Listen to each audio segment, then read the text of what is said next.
40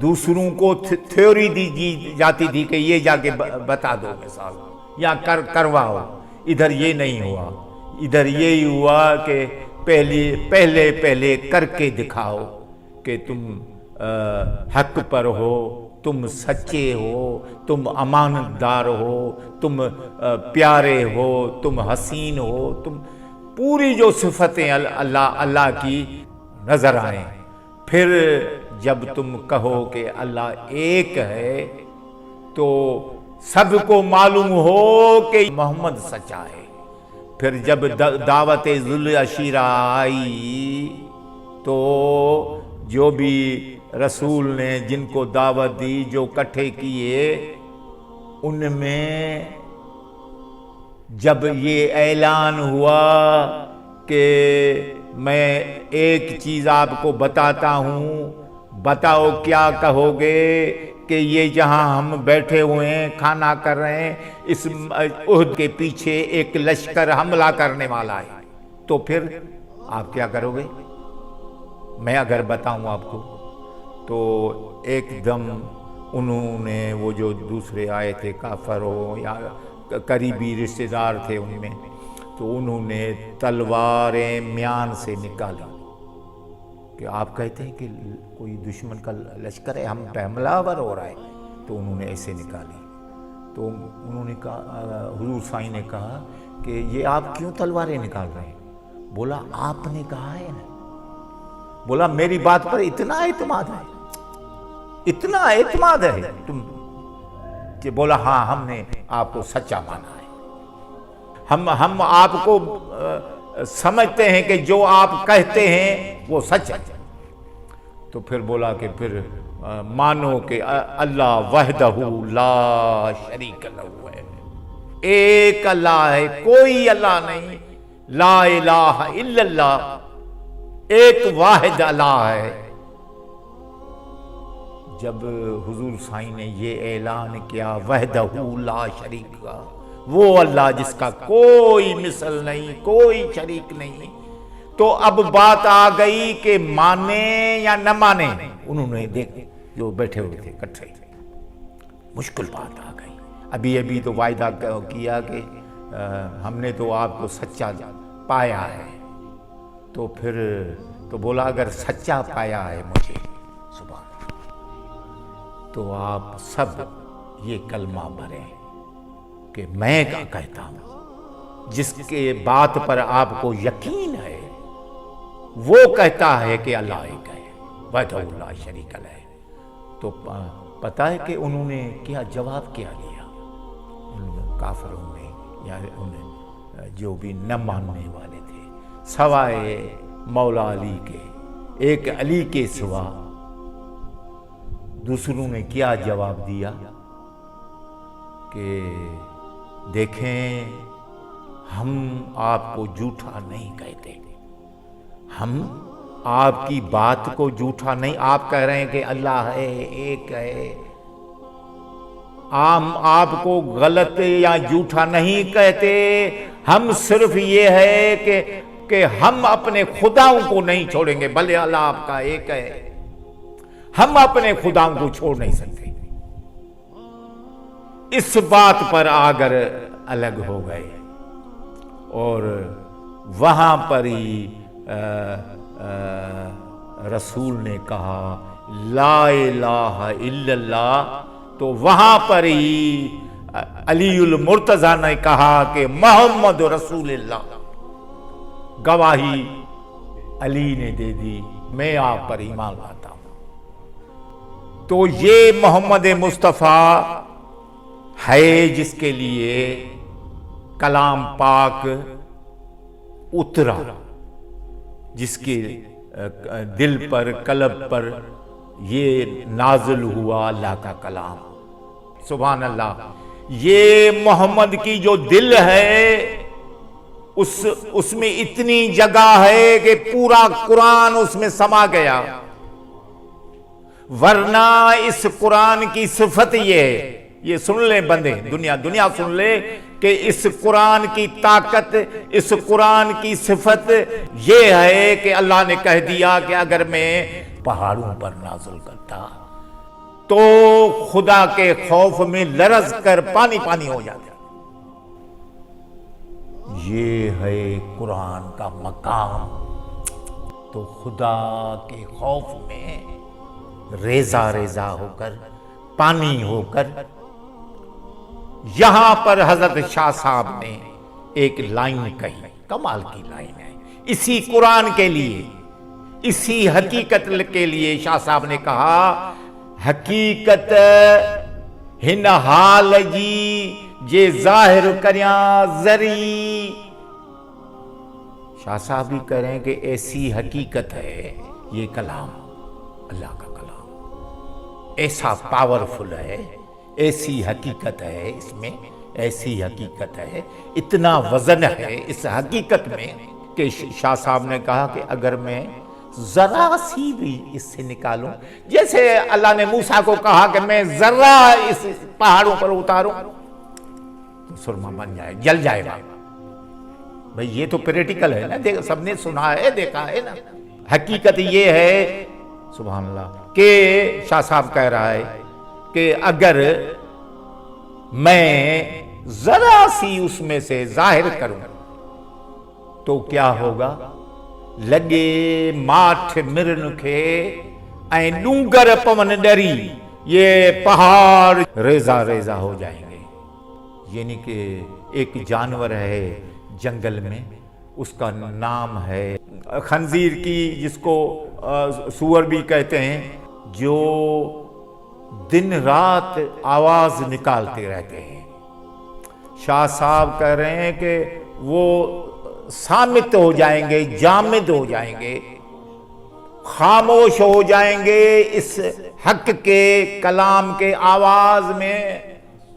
حقیقت ہے حال جی جے ظاہر کریاں زری، لگے ماٹھ مرن کے اے ڈونگر پون ڈری، ونجن ون ٹن بری، اوبھر ابھرئی کی نہ کی۔ کمال کر دیا شاہ صاحب نے، کوئی یہ بھی جلنا نکلنا بند ہو جائے گا اگر حق ظاہر ہو جائے تو کوئی چیز نہیں رہے گی۔ یہ جنگل، یہ پہاڑ، یہ درخت، ون ٹن ونجن بری، یہ جل جائیں گے۔ بھئی کسی ایسی چیز حقیقت کی، حق کی شاہ صاحب بتا رہا ہے کہ حق یہ ہے، ونجن ون ٹن بری اے اوبھر، یہ جو مشرق سے نکلتا ہے سورج، ابھرئی کی نہ کی، یہ بھی ظاہر نہیں ہوگا، یہ بھی صامت ہو جائے گا۔ یہ ہے حق، یہ ہے اللہ کا اللہ، یہ ہے اللہ کا کلام، یہ ہے اللہ کے کلام کی جہاں اترا ہے اس میں اتنی صفت ہے، اللہ نے اس کو ایسا بنایا ہے جو وہاں پر یہ حق سما گیا۔ یہ محمد مصطفیٰ وہ ہے، کہاں نہیں اللہ کا کلام سما سکتا، یہ محمد مصطفیٰ کی دل پر سما گیا۔